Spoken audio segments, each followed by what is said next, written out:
It's a turbulent time for Keir Starmer and his Labour government as they face mounting challenges, and each passing day seems to erode their support among voters. New revelations paint a grim picture for Starmer, revealing just how deep the troubles run for the Labour Party. In today's video, we'll delve into the latest news from across the nation, unpacking these alarming developments in detail. But before we jump in, don't forget to hit that like button and subscribe to our channel to become part of our rapidly growing community. The Labour Party has plummeted to unprecedented lows in national polls just 4 months after taking office. The latest YouGov data indicates a staggering 57% disapproval rating alongside a meagre 18% approval rating, marking the most significant gap since the last days of the Conservative government. The dissatisfaction with the current administration has surged, with disapproval rates reflecting the steepest decline since February 2011, the onset of YouGov's polling. The past month has been riddled with chaos, riots, cuts to winter fuel payments, allegations of two-tier policing, and ongoing controversies over donations have all contributed to Labour's dwindling support. The backdrop to these troubling statistics is a country grappling with rising living costs, inflation, and strikes that have left many citizens feeling increasingly disenfranchised. Starmer's failure to address these pressing issues has led to a growing sense of unease among the electorate, who feel that the Labour Party is more focused on internal politics than the needs of the public. Additionally, issues surrounding public services, particularly in healthcare and education, have seen significant public dissatisfaction, with many calling for urgent reforms. Adding to these domestic dilemmas, Starmer's administration has controversially agreed to relinquish control of the Chagos Islands to Mauritius, raising concerns about the UK's sovereignty as it risks falling into the influence of China. This decision comes with a financial support package aimed at addressing historical grievances.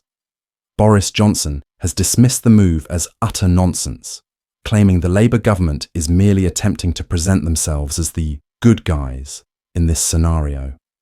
The fallout from these revelations indicates a drastic erosion of public confidence in Starmer and his government, leaving many to question how much longer they can maintain their position in power. The Chagos Islands decision not only impacts British foreign relations, but also resonates with many voters who are concerned about national pride and sovereignty. It's seen by critics as a retreat from the UK's responsibilities, sparking fears that other territories could follow suit. As these issues bubble to the surface, it becomes increasingly evident that Starmer's leadership is under intense scrutiny, with many asking if he is fit to lead the country through these challenging times.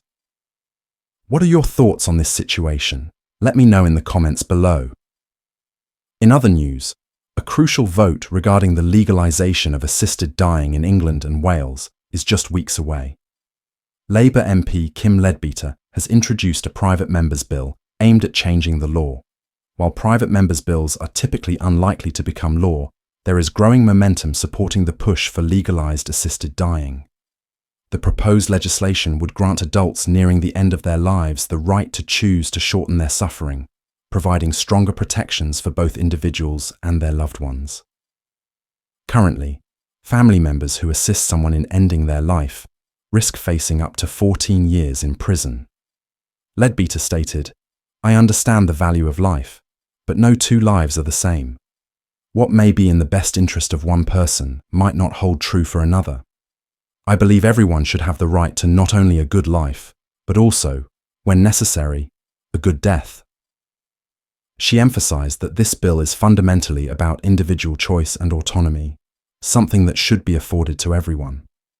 The new law would include safeguards to ensure that no one feels pressured into opting for assisted death against their will, and precautions would be established to protect palliative care services. The assisted dying debate has sparked passionate discussions across the nation, with advocates and opponents voicing their opinions in public forums and media outlets. Proponents argue that legalizing assisted dying would empower individuals facing terminal illness to have control over their final days, allowing them to choose dignity over prolonged suffering. Critics, however, raise ethical concerns, fearing that vulnerable individuals might feel coerced into making such decisions. As this issue gains traction, it underscores the complexities surrounding end-of-life care and the necessity for a sensitive and well-informed approach. Prime Minister Keir Starmer has previously indicated his support for this measure. In September, he assured Dame Esther Rantzen, a prominent campaigner for assisted dying, that he would allow MPs a free vote on the issue.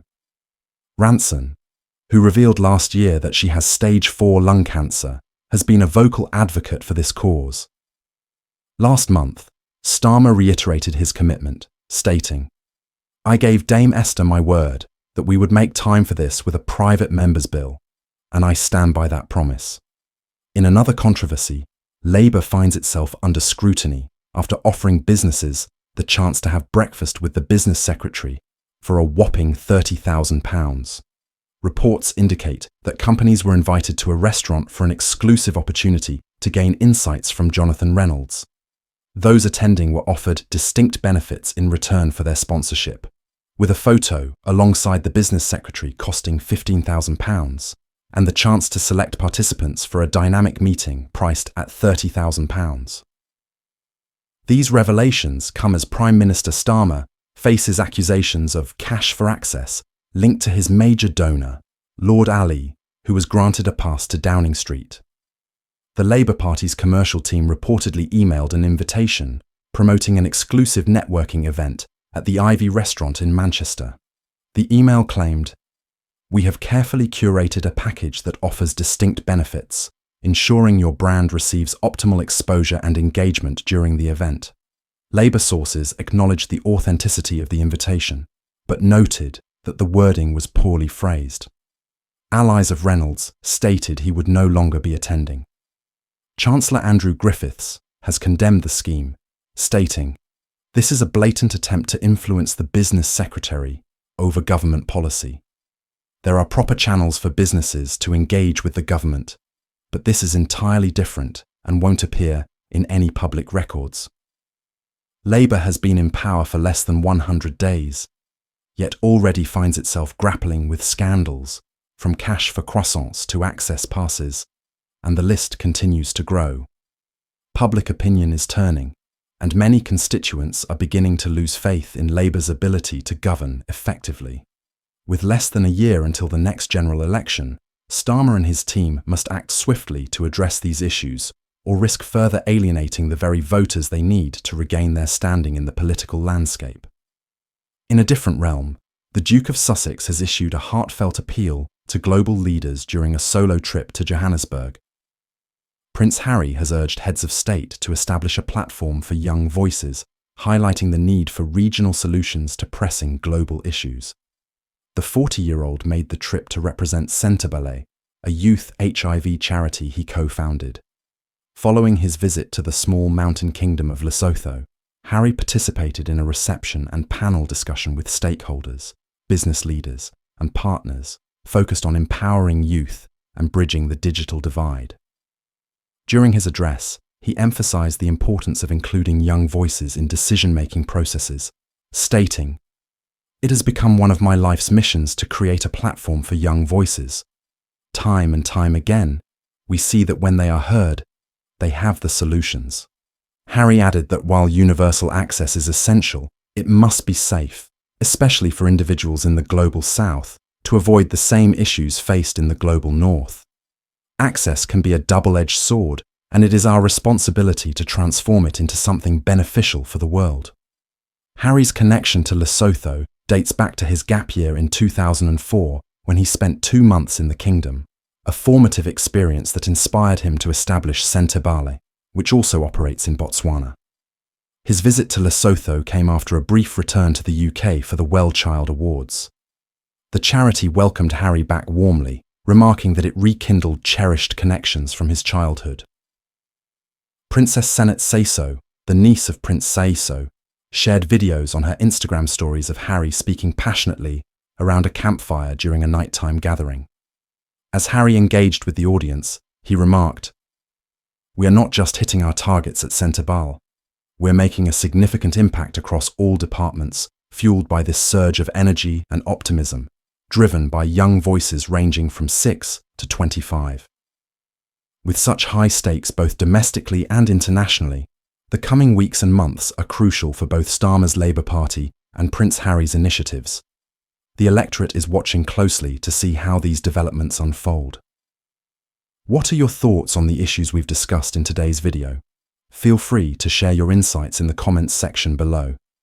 If you haven't already, please give this video a like and subscribe to our channel for more content about the UK. Thank you for tuning in and take care.